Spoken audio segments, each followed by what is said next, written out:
Hey guys, what's up?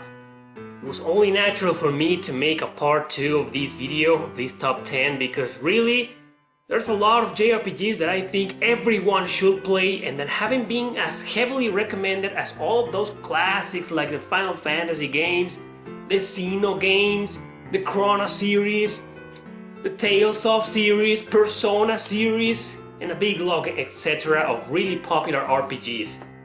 And well, maybe the Shin Megami Tensei series as well. That's one heavily recommended series and franchise, but I don't think Shin Megami Tensei is for everybody. Maybe just the Persona games. But Shin Megami Tensei is just very dark for more mature audiences. I am a huge fan of Shin Megami Tensei actually, but those games, in my opinion, are just not for everybody. Instead, I gather up 10 more games for this video that I think you should play and everybody should play. So once again, top 10 JRPGs everyone should play part 2. Welcome everybody. Well, I guess let's begin. Let's begin. What are we waiting for? Number 10. Number 10, it's kinda, well, it could be seen as kinda cheap because a lot of people have played these two games and maybe they shouldn't be here on this list, but I think that a whole lot more people need to play them. Everybody should play these games because there are crossovers of many different franchises, of many different RPGs, and of many different games from many different companies. You wanna know what I'm talking about? It's the 3DS, man. And these games are Project Cross Zone 1 and 2. Yes, these are great games. So what are these games? Let me explain. These two games, obviously the second one is a sequel to the first one, but you technically can play either one of them. You don't necessarily need to play the first one to understand the second one because the story is a damn mess anyway. I mean, they're crossovers. They have characters from Mega Man, from the Tekken series, from Street Fighter 2, from Virtua Fighter, from Valkyria Chronicles, the Tales of Vesperia, Resident Evil, Devil May Cry. Come on, I mean, do you think they will come up with a really good and well-developed story and dark story or psychological deep? No, man, I mean, it's a crossover. Therefore, it's not like a comedy. So the story is not to be taken seriously, but the gameplay mechanics these games have, oh my god, they're just amazing. They are amongst one of the most unique battle system and unique gameplay mechanics I've seen in RPGs. Yes, they are strategy RPGs, but trust me, these are one of the best for how fun they are. So, Project Cross Zone 1 and 2, you can't miss these games, man. These are just amazing recommendations, and I think everybody should play them because after all, there's gotta be a lot of people out there who are fans of just Mega Man. I mean, if you like Mega Man, you already have enough reason to play this game. If you like Resident Evil, the same thing. Street Fighter, Project Cross Zone, man. Well, maybe you're not into RPGs, but if you're into RPGs and you also like some of those franchises, you've got enough reasons to play Project Cross Zone 1 and 2 for the 3DS. Number 9. Number 9 is a game that maybe shouldn't be on this list because it's a little expensive nowadays, but you know, you can hack your PSP and play it for free. You can hack your PS Vita and play it for free. You can emulate it. Come on. Maybe if you're a purist, if you're a collectionist, okay, the only way to play Breath of Fire 4 is on the PlayStation 1, but a physical copy goes for like $50 nowadays. Well, if you can afford that game, trust me, you won't regret it. Why? Because you probably already know the Breath of Fire series are awesome. I'm from Breath of Fire 4 and below. Let's just pretend 5 doesn't exist. Or 6. Yeah. Breath of Fire 4. Okay, everybody recommends Breath of Fire 3. It was one of the most popular and successful RPGs at the late 90s. So everybody was recommending that game. It also came out for the PSP. It is one of the most heavily recommended games. And Breath of Fire 1 and 2, where Breath of Fire 1 is very simple, it could very well work as a recommendation.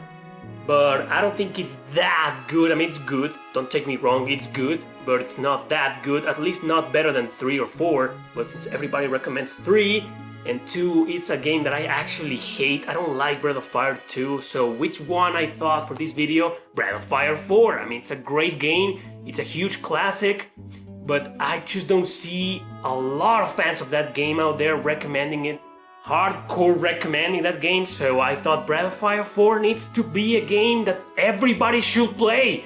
In Breath of Fire 4, man, turn-based RPG, excellent graphics, excellent gameplay mechanics, the battle system is just amazing, the story is great, and the fact that you get to play the entire game, for certain bits you play with the main characters, and for other bits you play with the main antagonist. I mean, isn't that amazing? You got no excuse not to play Breath of Fire 4, man. Number 8. Well, back when this game came out, it was heavily recommended by everyone. It was one of the best RPGs for the Nintendo Wii, and it was an exclusive. It's still an exclusive for the Wii, so the only way to play this game, it's on the Wii. But regardless of that, it's a game that I think everyone should play nowadays, because nowadays nobody seems to recommend that game. So what happened? This game is The Last Story, made by Hironobu Sakaguchi and his studio Mistwalker for the Wii, years after he quit Square Enix. So The Last Story. What happened? Why did people stop recommending this game? There's only one reason, I believe. Well, everyone has got their own reasons, but the main reason is because of the controllers.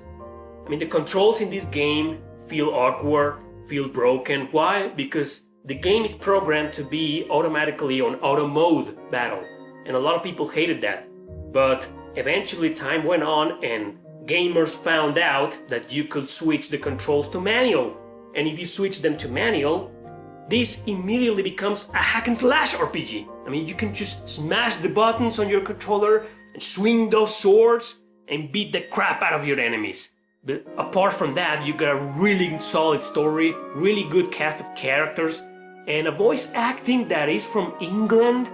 Curiously, I mean, because, well, so there's a long story that involves Xenoblade Chronicles and Pandora's Tower, Operation Rainfall, that initially these games weren't going to be released outside Japan, and then they did, and then the voice acting took place on England with English voice actors.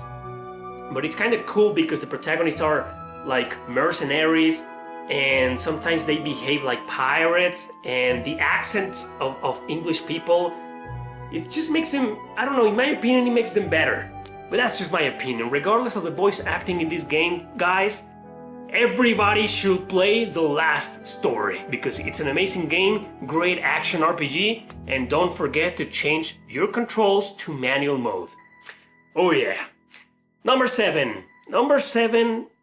Did you know that there was an Atelier series called Iris for the PlayStation 2? Well, maybe you did. But anyway, I think the first trilogy of Atelier Iris, all 3 of them for the PlayStation 2, are games you should play. Me, I've only played the first one and the second one. And out of the 3, this is the best, I believe, because the third one, I don't think it got many good reviews. It got mixed reviews. I have no idea why, I haven't played it. And the first one is really good, it's a really good game, and I think everybody should play it. But if I have to choose between the 3, the Ass of the Destiny. Why? Because all of the mechanics from the first game are much better in here, are improved. The battle system is awesome, the music, there's just something about this game, you know, how it feels to play it, how it feels to embark on this adventure, and then you get to play with 2 characters. One character, the protagonist, the guy, is, let's just say, it's the action part, it's more action oriented.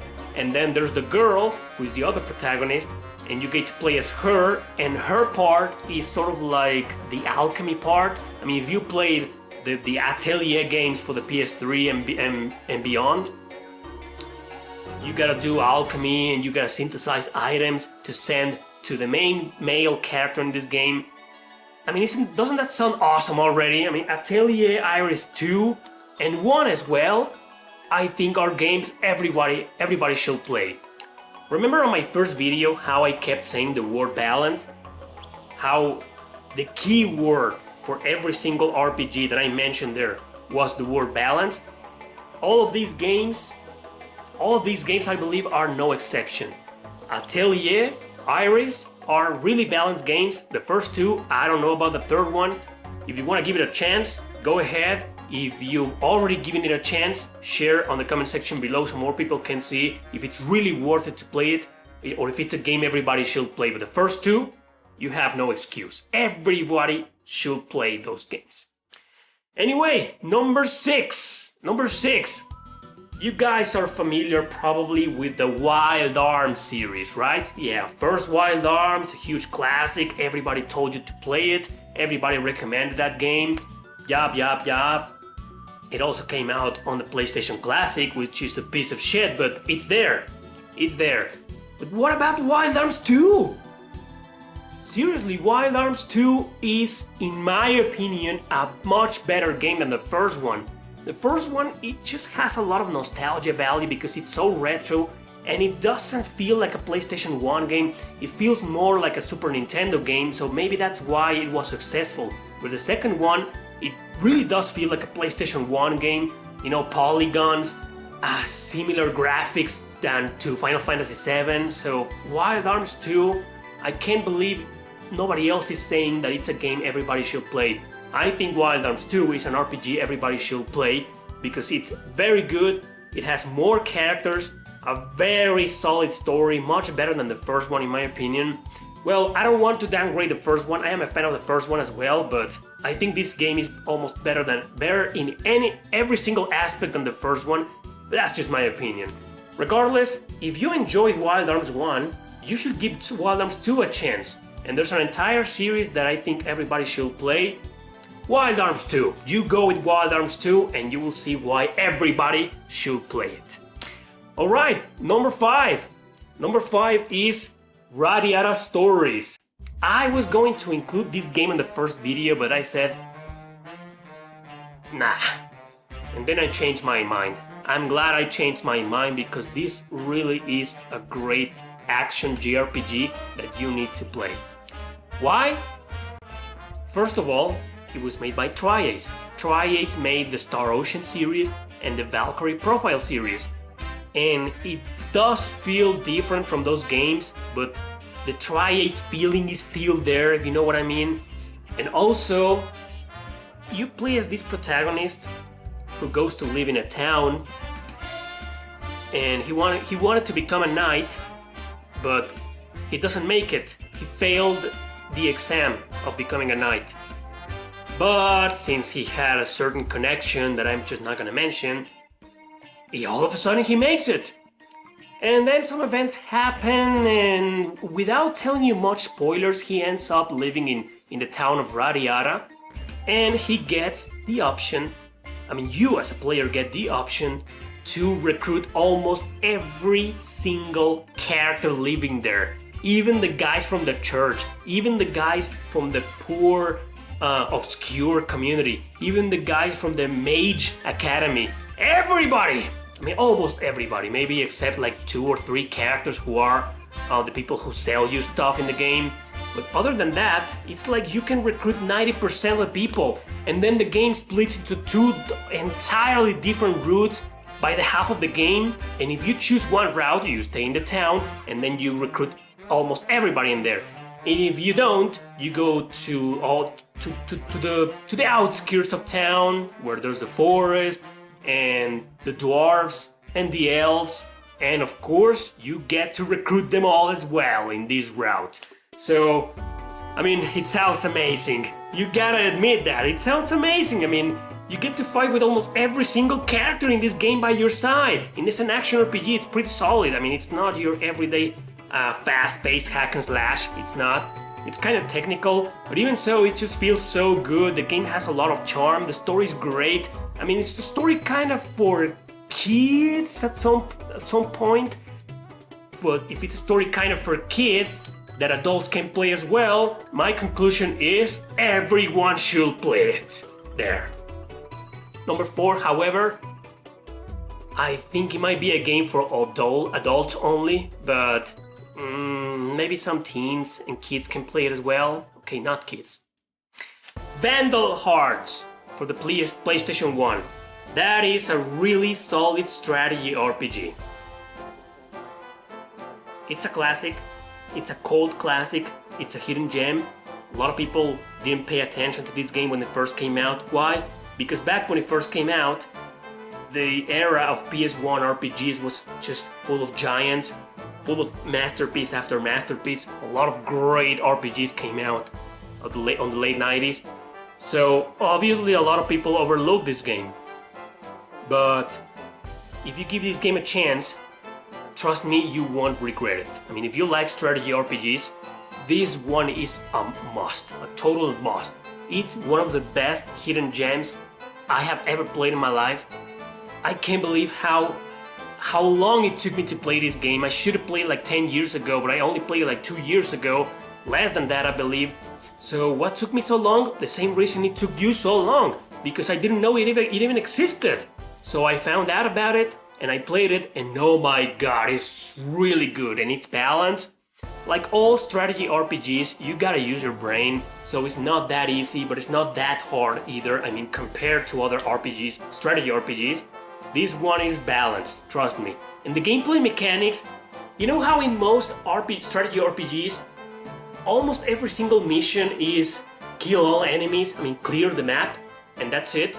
Well, in Vandal Hearts, it's as if almost every single mission is different. There's always a different goal to reach this place, or to defeat these certain types of enemies, or to cast these certain type of magic, or to just evade all enemies and escape. You know, there's a lot of variety in the mission in this game, the missions, that I just can't stress out enough how much I love it and how much I think everyone should play it. Vandal Hearts on the PS1, that is a really solid recommendation, man. Really, give that game a chance. And speaking about strategy RPGs, here's another one for the PSP that is really good. It's yet another hidden gem, and a lot of people ignore this game because they thought it was going to be very similar to Ragnarok Online, the famous PSPC MMORPG. Yeah, I think you know it. If you haven't played that game, you probably have heard about that game. So there's this spin-off, which became a tactical RPG for the PSP. It's an exclusive for the PSP. You can also play it on the Vita, I'm pretty sure. And it's a really good game. It's balanced, it has everything you want in a strategy RPG. It's not that hard, it's not that easy. And, well, you already know I'm a sucker for routes and paths and different characters and stories. And this game has it. Yes, you create your own character at the beginning, but you get to choose between 3 different protagonists and to follow their stories. And as you go on, you recruit other characters. You can also create other characters. So it's like the developers thought of everything, and I mean it. Even the music, the art in this game is fantastic, and the gameplay mechanics, similar to Final Fantasy Tactics or hell, even Vandal Hearts, are just great. You know, it really feels like a truly solid strategy RPG that has everything for everyone, and therefore I think everybody should play it. I mean, games like Ragnarok Tactics and Vandal Hearts, and hell, even Radiata Stories, I don't think those games should be hidden gems, man. I just don't. I mean, these games need more attention, because for a game to be a hidden gem, it kinda needs to be a little bad, or maybe not for everyone, because it will make a lot of sense for it to be called hidden, right? But these games are amazing. I can't believe they're hidden gems, and I can't believe nobody else knows them. So, Radiata Stories, Vandal Hearts, and Ragnarok Tactics, don't miss them. I mean it. My last 2. Oh boy. In the last video, I recommended Suikoden 5 I also mentioned that I am a huge fan of the Suikoden games, and I said that I wasn't going to recommend Suikoden 3 because I thought it was a little outdated and I thought that it wasn't a game for everybody. I changed my mind, and I'm so glad I did because Suikoden 3 is just a great game, another great game in the series. Okay, everybody already told you that that everybody should play Suikoden 2, which is one of the most heavily recommended games for the PS1, and it is considered by many people one of the absolute best RPGs of all time, and therefore a lot of people recommend the first Suikoden as well. But I don't know, I thought to include Suikoden 5 so everybody could know that game and play it and enjoy it the way that I did. And then I thought Suikoden 3 can't stay behind at all. It's also a great game. I don't think it's that as great as Suikoden 2 or 5, but it's very close to being just like that. So Suikoden 3, it needs no introduction. If you're a fan of the Suikoden series, you need to try this game out. If you don't, it will take me an entire video to talk about them because they have so many gameplay mechanics. I mean, 3 different battle systems, the dual battles. There are just your one character against another character as if it was a fighting game with a rock, paper, scissors mechanic.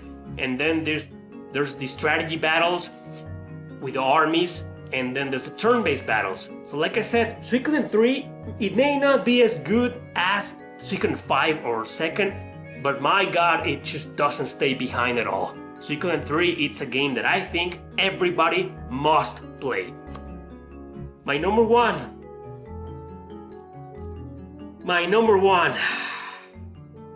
Man, everybody needs to play this game. Everybody. Yes! Yes! Ys 8. Hell, almost all of the Ys games from famous company, and I say famous because it has recently gotten quite popular nowadays, thanks to a lot of YouTubers like me. And that's great because we keep recommending this franchise, this company over and over again, and we're so happy to see it finally properly succeeding because they're all great games. So like I was saying, the Ys games, almost every single one of them are games that I believe everybody should play. Ys 7 for the PSP, Ys Memories of Celceta for the PS Vita, and Ys 8 Lacrimosa of Dana. It's almost a masterpiece. I think everybody should play it. Yes, I know this game has gotten a little expensive nowadays. I mean, the PS4 version that I have here goes nowadays, complete in box, for around $50. So I know it probably shouldn't be on this list because it's expensive, but it's not that expensive, and well, you can also play it on the Switch, you can also play it on the Vita, you can also play it on PC, so come on. I mean, all of those versions are expensive, are in the $40, $50 range, but believe me when I say that those will be probably one of the best $50 you will ever spend in a video game. Believe me. If you don't believe me, I have been streaming this game live from the beginning and I am planning on beating it. I am very close to the end, I believe, and if you play this game or if you watch these live streams, you will see for yourself, you will have evidence to support my argument as to why I believe everybody should play this game. And even all of the other Ys games as well. Not all of them, because some of them are really hard. They're great games, I love them, but I just wouldn't recommend it to everybody. But Ys 8 Lacrimosa of Dana, you can't miss this game. Everybody should play it, including you. That's it for this video, my friends. Thanks for watching. Don't forget to subscribe and obviously share this video with your friends. Spread the word. Everybody should play these games. That's it, guys. Thanks for watching. See you next time.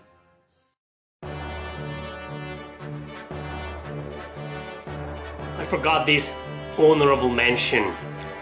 But you know what? This is one of the most expensive JRPGs for the GameCube nowadays. No less than $100. Maybe $150.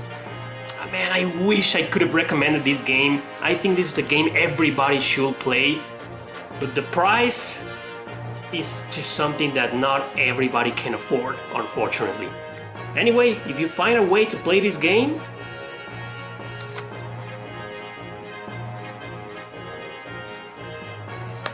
definitely